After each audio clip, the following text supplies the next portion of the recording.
Fala, Rica! Você, mulher que está desanimada, está angustiada, está com problema no seu relacionamento, esse podcast é para você.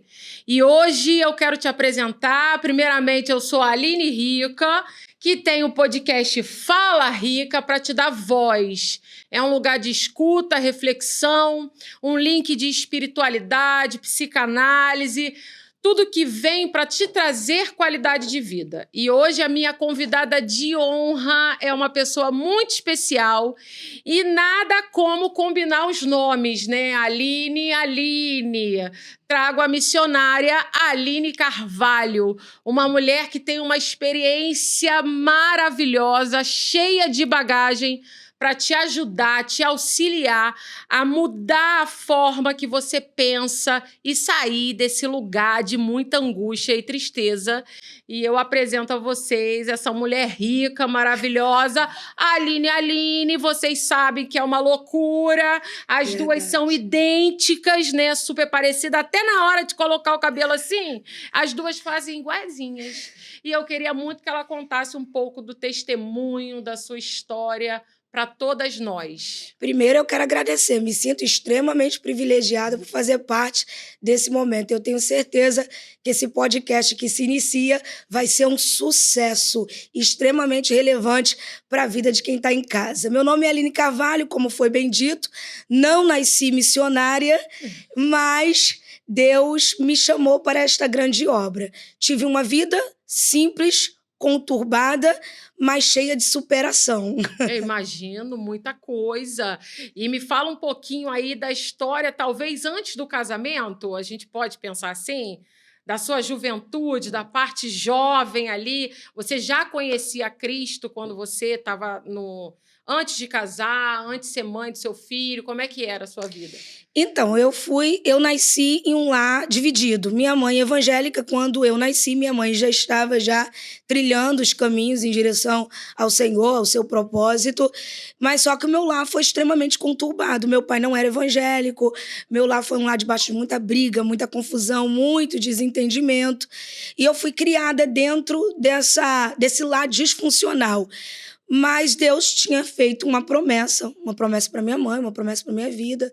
E diante de tantas coisas conflituosas que eu vivenciei, eu pude ver a mão do Senhor me resgatando. Fui uma filha que dei muito trabalho, por conta do jugo desigual que tinha na minha casa. Hoje, talvez, pessoas que nos ouvem, mulheres que vieram também de lá conturbado, mãe e pai que viviam em divergência. Minha casa foi muito, muito conflito. Minha mãe e meu pai viviam em divergência. Minha mãe cristã, meu pai boêmio. Imagina, Aline, a confusão. Meu Deus! E para o pessoal que está assistindo, gente, quando a gente fala de um lar totalmente disfuncional, uma dica para você que quer saber assim, mas será que meu lar é disfuncional? Rica, se não tem comunicação na sua casa, se não tem diálogo, se um não consegue escutar o outro, o seu lar já é um lar disfuncional.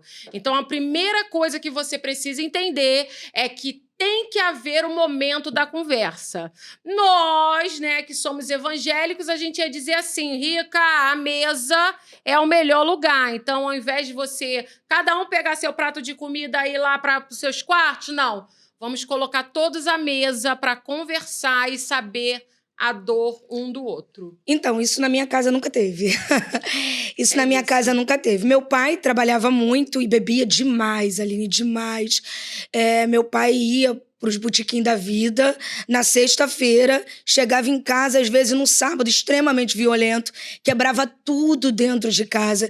Minha mãe, uma mulher assim, muito sensata, mas também naquele tempo não tinha uma estrutura como nós temos hoje, emocional, onde há um amparo. A igreja não trabalhava tanto as emoções das mulheres como nós vemos hoje. A igreja, graças a Deus, tem ampliado o seu olhar para isso. Então, minha mãe não teve apoio, não teve ajuda, e ela se submeteu a situações que foram terríveis, extremamente complicadas, que trouxe danos, não só a mim, como também a todos os meus irmãos. Eu fiquei extremamente revoltada, porque eu via meu pai agredindo a minha mãe, até que um dia minha mãe se cansou. e ela resolveu também devolver na mesma moeda. Ah, que Então as luta. coisas criaram uma proporção muito grande dentro da minha casa. E eu fui criando dentro daquele lá, debaixo de muita revolta. Minha mãe era aquela cristã que tudo era pecado. Hoje, graças a Deus, com a idade, ela foi amadurecendo para muitas coisas, mas naquela época tudo era pecado, tudo era errado. Então a gente vivia debaixo daquele jugo da religião. Fora isso, tinha o meu pai que vivia uma vida livre, entre aspas, bebia, saía. Meu pai, para implicar com a minha mãe, para afrontá-la, me roubava, me levava para casa das amantes, para a porta do botequim, pegava a minha chupetinha, pingava lá na cerveja, e eu comecei a ter conflitos com essas duas educações. Minha mãe muito rigorosa na questão da religião, meu pai muito liberal, porque vivia uma vida debaixo de muita libertinagem, até que eu cresci, me tornei uma adolescente e fiz as más escolhas, porque não tinha maturidade. Nossa. E é isso. Gente, aí você pensa, né? Ela tá falando de uma época lá atrás, onde as mulheres se submetiam a esse tipo de situação, da violência no lar, de achar que vai ter mais força do que o homem, enfrenta e faz. Hoje você tem tudo muito atualizado, você mexe aí na sua rede social, tudo está falando sobre violência contra a mulher. Isso é um basta no nosso tempo. Se você vive isso dentro da sua casa, tenha coragem. É denúncia. Não é receber não, mas ele foi só um beliscão. Vai piorar essa situação. Então, você não se permita isso. Enxergue o seu valor, porque você tem valor. Então, você vê que numa época anterior, isso as mulheres iam levando. Hoje, não. Hoje a gente tem como denunciar. Nós estamos aprendendo a se posicionar e se dar o valor, né? Minha mãe acreditou durante muito tempo que meu pai teria jeito. É aquela coisa, ora e não reage. Ora e não toma ações que precisam ser tomadas. A Bíblia diz, né? Escapa-te pela tua vida. E aonde representa perigo, nós precisamos escapar pela nossa vida. Talvez hoje até esteja nos escutando alguém que esteja vivendo por uma situação extremamente conturbada, e nós lhe orientamos. Precisa orar, sim. A fé tem que estar atrelada à ação, mas precisa se resguardar a sua casa, a sua vida, sua integridade, seus filhos. E minha mãe não teve essa luz. Ela resolveu se submeter a toda aquela situação, onde só agravou. Porque eu fui crescendo, fui ficando revoltada, não só eu, como também os meus irmãos. E você sabe, uma mulher que vive um lar opressor, ela se torna uma mulher amarga. Ela não consegue ser uma mulher plena, feliz. Ela vai se tornando uma mulher amarga por conta da situação que está vivendo. Ela não consegue ser mãe. A maternagem não consegue fluir, porque ela não consegue conversar, ela não consegue ter diálogo. Minha mãe sofreu muito. Hoje eu consigo compreender que muitas conversas e diálogos que eu senti falta na época da minha adolescência, que minha mãe viesse ter comigo, hoje eu entendo que era por conta da situação que ela vivia. Aí eu fui encontrando a bebida, as amizades ruins. E interessante, Aline, que justamente a área que minha mãe mais sofreu, que foi a área emocional em relação ao meu pai, foi justamente a área que Satanás veio me afligir. A impressão que eu tive depois que eu me enfiei em um relacionamento também tóxico e danoso, é que eu estava repetindo a história de fracasso da minha mãe, sem sentir, porque eu comecei a criar fugas, que era bebida, me revoltei, saí da igreja, comecei a ter mais amizades, a ir para bebida, para balada, abrir mão das oportunidades que a gente tem na adolescência, na juventude, de crescer e prosperar na vida financeira. E as coisas iam dando errado, porque dão errado, e eu ia me revoltando cada vez mais. E quanto mais a gente se revolta, mais se torna uma brecha para que o inimigo possa vir e causar a arruaça, que a gente mesmo permite que ele venha causar. É muita coisa, né? Você vai percebendo, e isso também a gente fala muito sobre o ciclo da autossabotagem, que é exatamente esse movimento que a Aline falou. Você vai repetindo ciclos, e isso se torna geracional. Você vai falar assim, minha avó, minha mãe, todo mundo teve um relacionamento tóxico, a todas sofreram. Quando você tem essa consciência, que ela teve essa consciência, você começa a transformar o teu futuro. Porque você para e fala assim, nossa, estou repetindo a mesma coisa que a minha mãe viveu. Não, eu não posso me permitir a isso. E aí você tendo consciência, há possibilidade de transformação. Se você não consegue ter essa consciência, você vai só deixando a vida levar e não é por esse caminho que Deus tem propósito para a nossa vida, né? Deus respeita as nossas decisões, ainda que essas decisões venham causar no futuro dores terríveis e marcas permanentes. Mas Deus respeita as nossas decisões. A revolta influencia muito nas decisões ruins. Hoje, com a mente que eu tenho hoje e em Cristo, eu olho para trás e percebo que se eu não tivesse deixado a raiva me mover, eu não tinha causado tantos danos na vida emocional, porque eu acabei me envolvendo em um relacionamento extremamente ruim, eu acabei me vendo sofrendo agressões como a minha mãe sofria, e assim, minha mãe me aconselhou, ela muitas vezes falou comigo, não cometa os meus erros, façam boas escolhas, mas a gente, quando é adolescente, pensa que a gente é dono da nossa... A gente conhece a nossa vida. Como é bom ter pessoas experientes que estão dispostas a nos orientar. Eu sempre via, quando a minha mãe vinha para tentar fazer uma abordagem mais enérgica em relação à minha vida, porque ela via que eu estava trilhando um caminho que ia trazer danos permanentes, eu sempre achava que minha mãe não me compreendia, que ela estava me negligenciando, que ela não me amava. Eu sempre distorcia as coisas, porque, na verdade, eu já estava adoecida. E eu não queria cura. Eu queria fazer as coisas da minha maneira e do meu jeito. E tudo que as pessoas que nos amam, elas querem ver a gente bem. Só que minha mãe também precisava ser curada. Ela também precisava ser curada. E talvez ela não encontrou a melhor forma da abordagem. Mas que bom, Aline, que bom que Jesus... Nossa, Jesus é tão bom e coloca tudo em ordem. E chegou na sua vida e veio transformando tudo, né? A gente hoje vive uma geração, mas costumo falar isso, né, gente? Muito mimizenta. Ai, porque minha mãe não me ama, porque minha mãe fala demais. Eu costumo dizer, né, lá em casa, não sei se você sabe, mas você vai saber agora, são 3 adolescentes, entendeu, Rica? E aí, eu costumo, quando eles gritam assim, ai, você é chata, eu falo sensacional, porque agora eu sei que eu estou fazendo o meu papel direito. Por quê? Porque eles querem fazer as coisas da maneira deles. Só que eles não têm responsabilidade, eles já não têm uma história. Nós já estamos aqui para dizer para você, Rica, é possível melhorar. É possível você entender. Se você é jovem e está nos assistindo, Rica, baixa a bola, entendeu? Sustenta. Se sua mãe veio falar alguma coisa, na hora você não quer ouvir, mas para refletir no recado que ela tá te dando, entendeu? Minha mãe, Soninha, eu vou trazer um dia ela aqui para pregar para vocês. Soninha, ela falava assim para mim, quando ela brigava comigo, eu não aceitava. Ela gritava, olha só! Eu não aceitava. Mas quando ela falava assim, olha, Aline... Deixa eu te falar uma coisa, esse caminho que você está trilhando, menina, na hora dava dormência até na perna.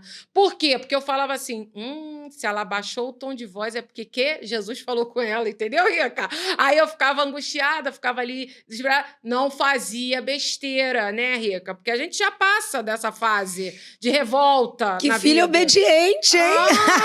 Meu Deus! Soninha, uma mãe abençoada, porque eu dei trabalho à minha mãe. Quanto mais ela falava, mais eu piorava.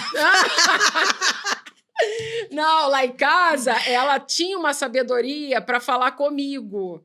Meu pai não. Gente, eu sou da época, não sei qual a surra que você levou, mas a minha época era chinelo Raider na mão, Rica. Papai batia tantas palmadas na mão e eu ficava debaixo da pia do banheiro, assim, ó, chorando. Eu falava, minha mão tá roxa, eu vou perder meus dedos, eu vou perder. Tô aqui, Rica, pra falar pra você que você vai superar a tua dor. Com certeza. Com certeza. Gente. E dar uns tapinha didático. Né? Hoje a gente fala tudo, né? Hoje as crianças não apanham, né, gente? Tudo bem, a gente respeita, mas posicionamento na tua casa tem que ter, Rica. Verdade. Tem que ter um nãozinho. Não, não pode. Por que você tá, não quer? Não, vai fazer. Mãe, mas por quê? Dá uma explicação, porque hoje em dia a gente só não pode falar assim, não, não pode, meu filho, não pode por conta disso, disso, disso.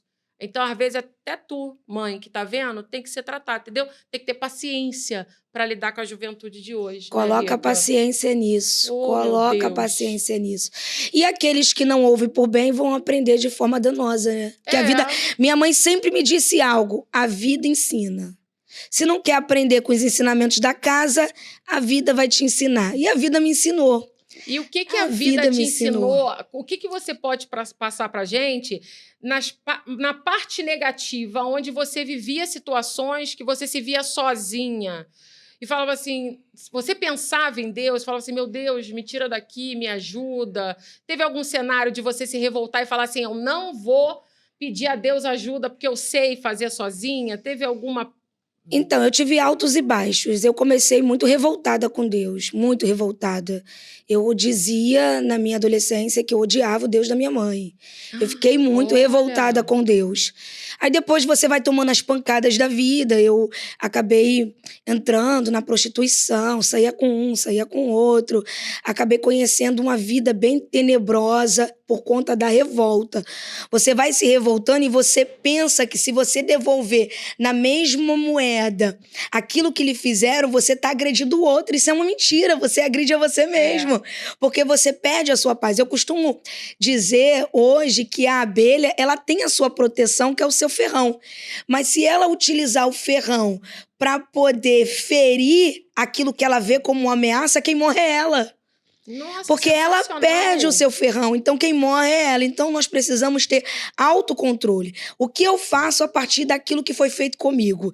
Eu, na minha inocência ou na minha vaidade, eu queria devolver na mesma moeda. Então eu comecei a agredir o meu corpo, achando que estava ofendendo o outro. Comecei a beber de forma desacerbada para mostrar para a sociedade que eu era dona da minha vida. Comecei a ser uma menina baladeira, me prostituir, porque eu achava que isso eu estava afligindo a minha mãe. Era uma forma de eu atacar minha mãe, atacar minha família. Sabe quem foi prejudicada? Fui eu, porque eu acabei me vendo no final de vida, que eu brinco que foi final de carreira. Beleza, se esvaindo por conta do alcoolismo, porque eu fiquei assim, eu bebia de forma severa, eu não me via sem a bebida, tudo tinha que estar incluindo, tudo que eu fosse fazer que me trouxesse alegria, a bebida tinha que estar incluída. Não tinha alegria pra mim aonde não tinha a bebida. Então, assim, sozinha, porque os amigos vão embora, e eu achando, todo mundo tá errado, todo mundo... Minha família toda foi embora, todo mundo se afastou de mim, eu me vi sozinha, em um beco sem saída. Deus teve que arrancar minha mãe, arrancar meu pai de perto, arrancar meus irmãos. E eu me lembro que eu tive uma experiência com Deus. Eu bebi um sábado o dia todo. Eu bebi tanto, Aline, tanto, que eu fui pra casa, isso era umas 5 horas da tarde, só que eu não conseguia ficar em casa. Eu chegava em casa, um espírito de perturbação me tomava, eu não conseguia ficar em casa, então eu tinha que ir pra rua de novo. Só que eu estava muito alcoolizada. Eu não conseguia colocar a roupa, isso já era quase 10 horas da noite. Eu coloquei a roupa do avesso e comecei a sair pelas esquinas da minha casa procurando um botequim, um bar, alguma coisa que tivesse aberta onde eu pudesse me abrigar e me distrair com quem estivesse lá. E eu já estava em um nível que pouco importa quem fosse. Eu já não estava mais tendo a percepção dos riscos que eu poderia correr. Eu queria era uma fuga. Eu queria era me ver livre daquela situação e daquele sentimento que eu tinha. E meu irmão passou de carro e me viu vagueando pela rua, alcoolizada, porque eu não tinha domínio de nada.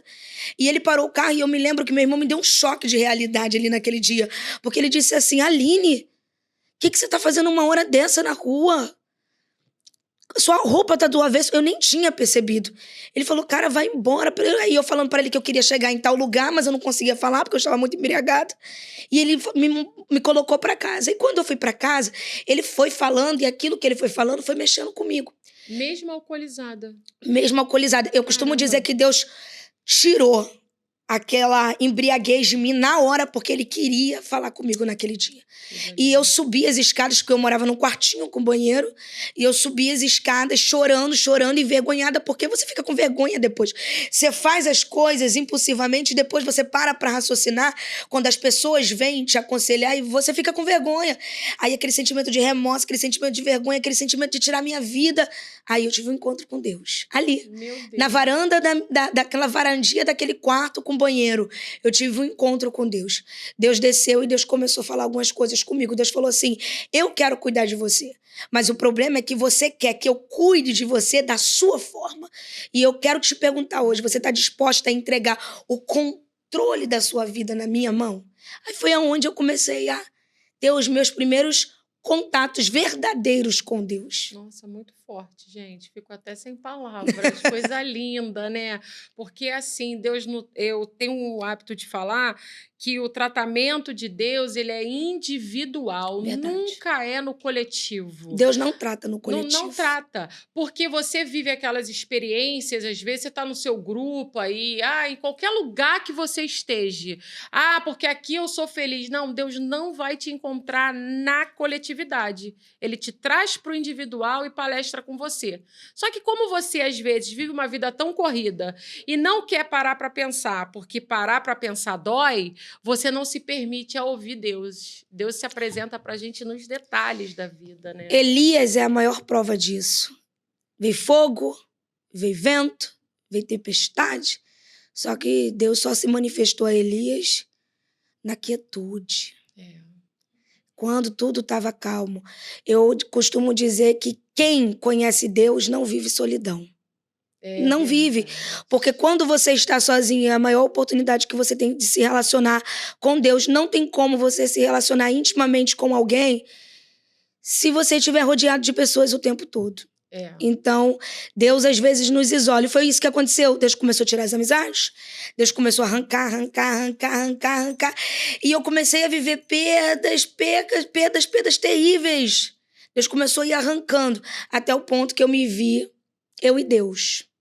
Aí Deus começou a colocar minha vida em ordem. Hoje, eu estou casada com alguém que era meu namorado na época, que foi um relacionamento, assim, conturbado, não por conta dele, por conta de mim, porque meu marido foi um herói. Ele aturou muitas coisas, porque, assim, ele era um homem tão bom, e quando você está ferida, o que você faz? Você desconta a pessoa que não tem nada a ver. E eu descontei muitas coisas no meu marido. E o meu marido, ele foi aquele homem, porque as pessoas diziam, essa daí não vai casar, não. Essa daí... A filha que na época minha mãe era missionária, não era pastora. A filha da missionária, essa daí, qual vai ser o homem que vai querer casar com essa menina? Uma menina maluca. Meu apelido na rua, aonde eu morava, era Cocitran. As pessoas... Porque os carros passavam e diziam, encosta. Então as pessoas falavam assim, como é que essa menina vai casar? E eu casei.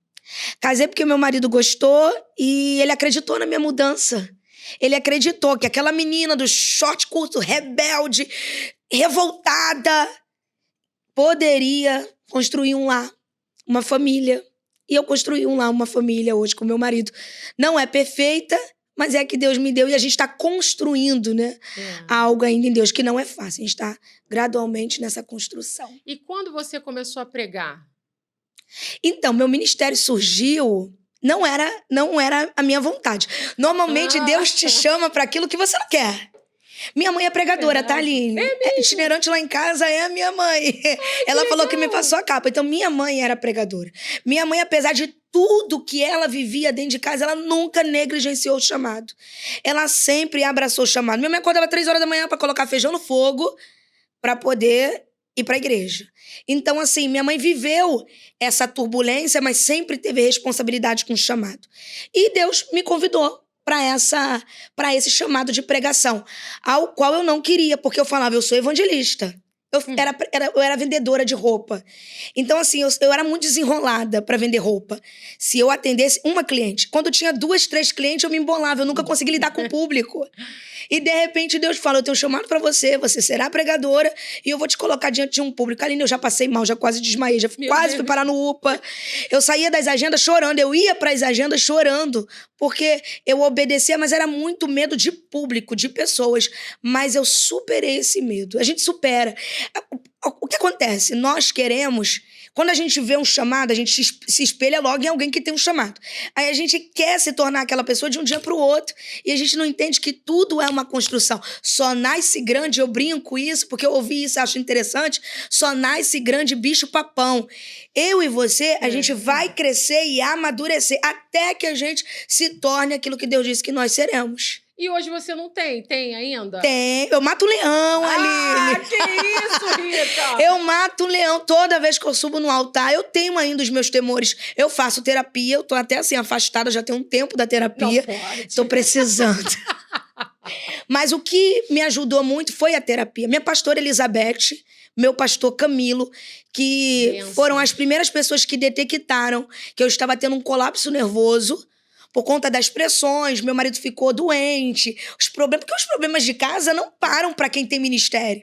As pessoas olham a rede social e dizem, ai, que bonitinha, prega, não tem problema nenhum. Que isso? Tu não sabe né, Rica? Sabe de nada. Sabe de nada. Então, assim, eu comecei a somatizar tudo, até que eu entrei em um colapso nervoso, porque eu não estava conseguindo lidar. A gente acha que a gente vai lidar sozinho com as situações. Aí minha pastora me chamou para conversar e eu comecei a desencadear um tique nervoso. Que era puxar o cabelo, torcer a mão. Eu fui desencadeando este estique nervoso. E na igreja, que ela é psicóloga, ela no culto, ela começou a olhar pra mim e perceber que eu estava desencadeando os tiques, uns negócios que não era normal. Aí ela me chamou pra um gabinete. Aí eu fui contando as coisas. Ela falou, você tá assim... Um pontinho pra você entrar num surto psicótico. Porque você já tá no ápice. Aí ela me encaminhou, ela falou, não vou te tratar, porque eu já tenho um relacionamento muito íntimo com você. Mas ela patrocinou a minha terapia e foi a melhor coisa da minha vida ali. Ali foi um deslanchar. Olha que interessante, né, gente? Ela tem um ministério, como eu tenho, como você que está nos assistindo também tem. Só que a gente bota vários fantasmas na nossa cabeça por não dar conta daquilo ali que Deus já falou para você que é para sua vida. Aí você coloca um monte de justificativa. No caso dela, não foi justificativa. A mente dela, ó, foi pirando, vendo aquilo tudo. Isso acontece comigo, acontece com ela, acontece com você. E aí a gente diz a importância de fazer terapia. Eu amo seus pastores, né? Eu amo os meus pastores também, gente. Meu pastor Alessandro Malafaia, minha pastora Aline, mas eu tenho eles como referência, pastor Camilo e pastor Elizabeth, eles são referência para muitas gerações, né? Eles são bênção nas nossas vidas. Mesmo sendo ovelha distante, né, gente? Porque a gente está só lá no YouTube assistindo tudo. Meus pastores são extremamente espirituais, mas eles não negligenciam a carne. Porque eles entendem que a carne e as emoções precisam ser tratadas. E eu me lembro que a palavra-chave que virou algo em mim foi quando a minha pastora disse para mim assim, você quer pregar a pessoas, você quer estar aí no ministério, né? Mesmo com todos os dilemas que eu vivia em relação ao medo que eu tinha. Mas eu estava exercendo o ministério mesmo estando com medo. Mas se você não tratar as suas emoções, esse ministério vai ter prazo de validade. Você não vai conseguir, porque não pense você que a vida vai respeitar as suas oscilações emocionais. A vida vai vir, vai te dar pancada, as coisas vão acontecer e você precisa estar bem para lidar. Porque além de você ser uma cristã, você se tornou uma referência. E qual é o tipo de referência você quer ser para os outros se você mesmo não é capaz de se tratar? Então eu comecei, não foi exatamente com essas palavras, mas foi assim que eu fiz a leitura e eu comecei a pensar e falei, não, eu preciso. E eu achei assim um psicólogo bacana, que foi uma indicação da minha pastora, psicólogo familiar, porque a minha pastora detectou que a raiz do meu problema vinha da família, que desencadeava, né, desaguava em tudo. Aí ele começou a tratar. E vou te falar uma coisa, o início do tratamento é punk. Exatamente. Eu falo muito isso para as pessoas porque tem que ter um enfrentamento. E o enfrentamento não é sobre as pessoas. O enfrentamento é com você mesmo. Você não vai ali na terapia para conhecer mais sobre sua mãe, sobre o seu marido, sobre o seu filho. Você vai ali para se conhecer e ter o autocuidado. Porque a partir do momento que você se cuida, tudo vira reflexo. A gente fala, né? Nós somos o sal da terra. Você não pega um punhado de sal e coloca ali no seu prato. Você bota carne, arroz, feijão e sal. Não, ele está no tempero. Então, quem é o tempero da sua vida, da sua casa, da sua família? Você. Só que aí tem que ter o quê? O autoconhecimento para você entender isso e ficar com cara de rica, né, Rica? Porque é Desse isso. jeito. A primeira coisa que o psicólogo tratou comigo foi o relacionamento que eu tinha com a minha mãe. Nós brigávamos muito, nos desentendíamos muito. Nós temos uma personalidade muito parecida. E era onde tinha as divergências. E eu sem perceber, porque eu entendi isso na terapia, que eu queria agradar a minha mãe ou ser reconhecida pela minha mãe de qualquer forma, sendo que ela já me reconhecia, ela era minha mãe. Quando a minha mãe vinha me criticar em alguma coisa, aquilo pra mim era extremamente danoso, porque eu não queria que ela me criticasse. Eu queria só que ela visse os pontos altos na minha vida. E ele foi buscando e falou, sua mãe te ama, sua mãe não te critica, sua mãe é sua mãe, ela tá na posição de mãe, é você que faz a leitura errada. E eu fiquei muito revoltada, porque eu achei que a terapia ia me dar razão. E a terapia mostrou que, na verdade, interessante, você tá tão envolvido em uma realidade paralela que você jura que o que você vê, o que você sente é uma verdade. A terapia vem desconstruindo, e de novo a minha pastora foi a chavinha, que eu cheguei na igreja uma vez muito chateada e ela me chamou, eu fui conversar com ela sobre alguma coisa e entramos no assunto, eu tinha recebido um áudio da minha mãe e eu estava muito chateada naquele dia, porque minha mãe me exigiu algo, eu não gostei. E eu falei, olha aqui minha mãe, eu falando minha mãe aqui, minha mãe não me entende, que não sei o quê. Ela coloca o áudio da sua mãe para eu ouvir. E quando o áudio da minha mãe veio, ela falou assim, não, ouve o áudio de novo. Eu ouvi ela mais uma vez.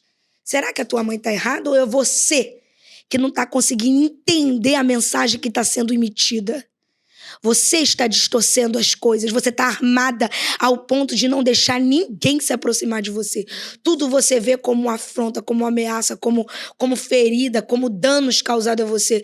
Ela falou, sinto muito, mas a leitura que você está fazendo é errada. Pronto. Acabou. Juntou com a terapia e com o que ela disse, virou mais uma chave. Gente, isso é sensacional. Vocês não têm noção como isso é sensacional.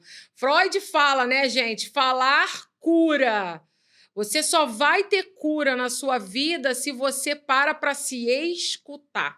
Você vê que a pastora Elizabeth, tão sabiamente, ela coloca você para escutar de novo. Escuta de novo aquilo que você está falando. E vê se você, às vezes, não está interpretando de uma maneira equivocada. No seu achismo, às vezes, na sua defesa, na maneira que você está enxergando a vida, você não quer ouvir mais ninguém. Você fica angustiada, desesperada. Ai, porque todo mundo... Não, não, não. Escuta tantas vezes forem necessárias para você se entender. É muito forte, né? A gente vê a nossa história, a gente poder ser curada a tal ponto de trazer a nossa história para auxiliar outras mulheres, a curar outras pessoas. E a gente está chegando ao fim, né, do nosso podcast Fala Rica. E aí, para fechar com chave de ouro, eu queria muito que você deixasse uma palavra profética para a mulherada que está nos assistindo. Então, tem um versículo que fala muito ao meu coração, está em Zacarias, se eu não me engano, é Zacarias 4:7. Se não for, me perdoe que eu não me recordo. Que diz, não despreze os pequenos começos, porque Deus se alegra em ver a obra começar. Esse é o versículo que eu digo que é um versículo que eu carrego desde quando Deus foi virando as chavinhas dentro de mim. Aí eu entendi que Deus não queria uma pregadora, Deus queria uma mulher que estivesse disposta a ser curada, que estivesse disposta a crescer aqui dentro. Então, eu não podia desprezar os pequenos começos, porque esses pequenos começos alegravam o coração do meu amado, que é o meu Deus. Ele se alegra em ver a obra começar. A gente precisa sim, minhas irmãs, vocês que estão aí em casa nos ouvindo, vocês precisam de ajuda. Uma mulher, ela não é super mulher, tão forte que não precise de ajuda. E às vezes a ajuda não virá da maneira que a gente quer. As coisas não virá da maneira que a gente deseja. Então, quando Deus trouxer o recurso, abrace. Porque as coisas não serão da nossa maneira, serão da maneira que Deus quer. Mas não despreze os pequenos começos. Repete o versículo de novo. Não despreze os pequenos começos. Deus se alegra em ver a obra começar. Entendeu, Ricas? Entendeu, né, Rica? Volta esse pedacinho aí, ó. Coloca de novo, não despreze os pequenos começos. Para de reclamar, tá, Rica? Olha só, a gente chega ao fim do nosso podcast. Gente, é um prazer te ouvir. É lindo o seu testemunho. Ela realmente é cara de rica, porque superar tudo isso aí, minha filha, tem que ter muito encontro com Deus. Tem que estar ali, ó, cara de rica de verdade. Uma conversa limpa, uma conversa viva, de mulher para mulher, né, gente? E para você que está nos assistindo, eu sei que isso é um começo de grandes transformações na sua vida. Não deixa de seguir a Aline Carvalho no Instagram. Como é que é o seu Instagram, Rica? @Aline Carvalho Oficial. Oficial. Aline Carvalho Oficial. Ó, lindo. Entendeu, né? Aline Carvalho Oficial, porque o O já tá ali, então fica Aline Carvalho Oficial com um O só. Em nome de Jesus, hein? Isso. E não deixa de nos seguir lá, @aline.rica. E eu quero agradecer muito a todo mundo que é responsável em nos auxiliar a criar esse episódio. E tenho certeza que vão ter várias pessoas que vão passar por aqui que vai ajudar a você se curar de você mesma. Que Aleluia. Deus abençoe você, Rica. Deus te abençoe. Obrigada. Gratidão. Espero que você volte de novo para falar mais um pouquinho pra gente. Gratidão para quem tá em casa, gratidão. Bola pra frente, que Deus ainda tem muita coisa por fazer ainda na nossa vida. Deus abençoe vocês e, ó, passa um batom, faz cara de rica.